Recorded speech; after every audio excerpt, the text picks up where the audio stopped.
Në shpenzuar të USAID-it janë marrë masa duke u pezulluar thuajse 83% e tyre, por kemi liderin e opozitës, zoti Sali Berisha non grata, me ndërrimin e administratës së re, me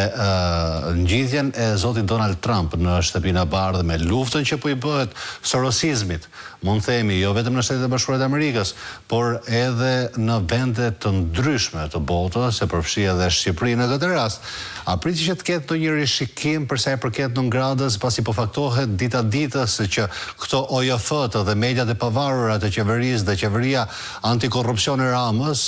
me informacionet që kanë dërguar, janë disi të cunguara.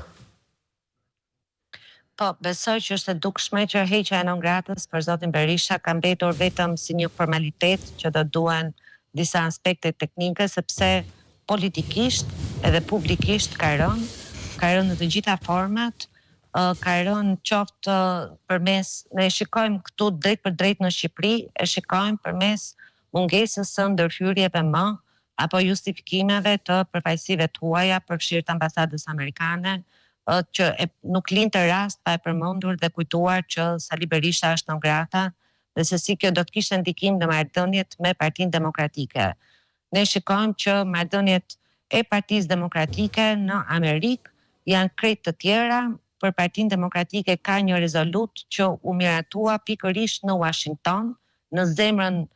e vendimarrjes politike të Amerikës, dhe ku bën pjesë dhe Partia Republikane e presidentit Trump, e cila e citon në mënyrë të drejt për drejt, pa ekuivoke, pa nënkuptime, jo duke lexuar mes rreshtave, por është i cituar drejt për drejt Sali Berisha si viktim e agjendës së majt, e rrjetit Soros, përfshirë shpalljen e tij non grata apo persekutimi politik që atij po e bëhet nga gjyqësori shqiptar, pra nga drejtësia. Kështu që këto janë akte të drejt për drejta që nuk të lejojnë të hamencosh në drejtim të paditur apo të spekulosh, por që me logjik të nxjerrësh një përfundim që non grata politikisht ka rënë, publikisht ka rënë dhe tashmë bërja e saj formalitet është e afërt dhe nuk pritet asnjë rezultante tjetër. Kjo gjë perceptohet gjërësisht edhe në opinionin publik shqiptar, dhe jo vetëm kaq, por kur perceptohet si e tillë edhe brenda kampit të rilindjes, duke nisur nga Edi Rama, ju mund ta kuptoni dhe çdo qytetar tjetër shqiptar mund ta nxjerrë vetë si përfundim se si në fakt kjo non grat ka rënë. Zhëllal, edhe i çështjet fundit, mediat raportojnë se djali i presidentit Donald Trump, Trump Jr., ka rritur në Serbi, madje po të lexosh edhe titujt kryesorë të disa mediave, superbomb në Ballkan, etj me radhë. Do të pyes, kjo vizitë si pritet për Ballkanin Perëndimor? Ka disa zhvillime që po ndodhin në rajon Bleti. Përpara 3 ditësh Marco Rubio pati një deklaratë shumë tashpër ndaj Dodik pas deklaratave që ky i fundit kishte bërë që shqetësonin, si thua, ato ekuilibrat e marrëveshjes së Daytonit, dhe ju dha një paralajm rrëmiqar që nuk duhet luaj askush me këto teza dhe ky është një mur i pakapërcyeshëm, duke përforcuar një mesazh shumë qartë amerikan. Po kur vjen nga sekretari Rubio, të gjithë ata që mendonin që mund të kishte një rrugë tjetër që në Ballkan të rishikoheshin kufit, të shkojë përsëri tek skema e Serbisë së Madhe, apo projekteve të tilla e botës serbe, siç e kanë quajtur, këto hamencime besoj që kanë marrë një përgjigje të qartë. Në vim të kësaj ne kemi 2 vizita që zhvillohen. Është kjo që përmendët ju, e Donald Trump Jr., por është edhe vizita që po zhvillohet paralel në Prishtinë nga sekretari i përgjithshëm i NATO-s Rutte. Janë mesazhe të rëndësishme,